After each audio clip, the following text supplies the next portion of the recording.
चूक झाल्यास सुधारित जीआर काढावा लागेल असं मुंबईत स्पष्ट केलंय। मात्र आरक्षण न दिल्यास मुंबईला जाणाऱ्या भाजीपाल्यासह सगळं काही बंद करू, जरांगेंचा इशारा। आपल्याला भुलवीत येत, आपण एक गोळे गरीब माणसं, आपण लय विश्वास वेध, मग ते एखाद्याने केलं आपण थोडं गैरसमज होतो। काय गैरसमज नाही, टेन्शन नाही घ्यायचं, बिनधास्त राहायचं। मिळेल आणि नाही मिळालं त्यांचं सगळं बंद। तिकडे बेटावर बसा म्हणा, मुंबईचा तुम्ही एकटे।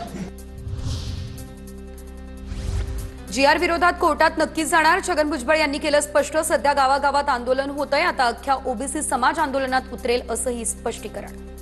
4 दिवस जे आहे, आज ही रजा होती, सगळी सुट्ट्या चालल्या होत्या, त्यामुळे वकील साहेब सुद्धा भेटत नव्हते। परंतु जे आहे 1-2 दिवसामध्ये आमचे कार्यकर्ते जे निश्चितपणे ते आम्ही कोर्टात गेल्यानंतर करणार।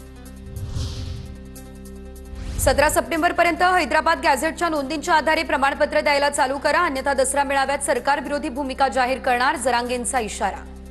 गॅझेटनुसार मराठवाड्यातला सगळा मराठा हैदराबाद गॅझेटच्या नोंदीच्या आधारे सगळा कुणबी आहे। आता बहाणेबाजी करू नका आणि 17 सप्टेंबरच्या आत मराठ्यांना ही प्रक्रिया आरक्षण देण्याची सुरुवात करा।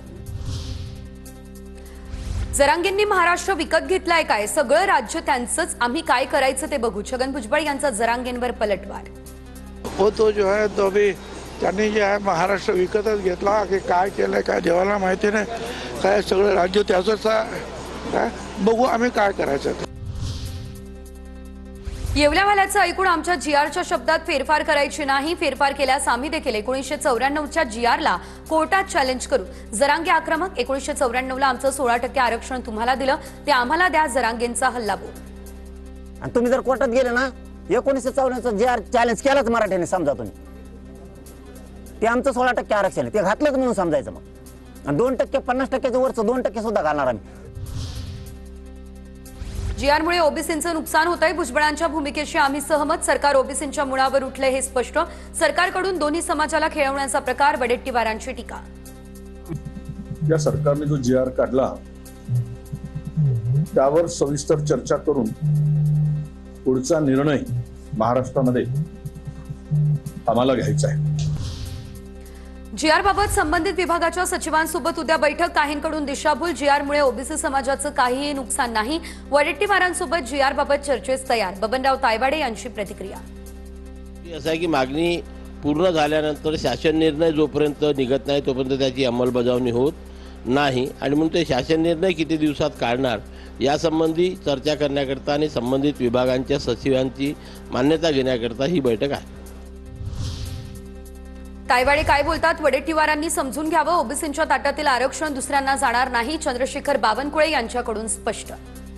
मी कालही सांगितलं वडेट्टीवारांना, जरा बबनराव तायवाडे काय बोलतात एकदा त्यांचं प्रशिक्षण वडेट्टीवारांनी घेतलं पाहिजे। हे वडेट्टीवारांनी सांगितलं पाहिजे की कुठल्या शब्दाने कुठल्या वाक्याने ओबीसी अन्याय होतो आहे आणि सरकार ऐकून घ्यायला तयार आहे।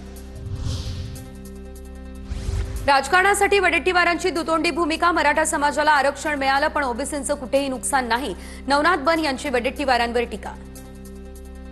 दुतोंडी भूमिका आहे, काँग्रेसला ही भूमिका मान्य आहे का? मराठा समाजाला आरक्षण मिळालं परंतु कुठेही ओबीसी समाजाचं नुकसान झालेलं नाही, हे देवेंद्रजींनी वारंवार सांगितलेलं आहे।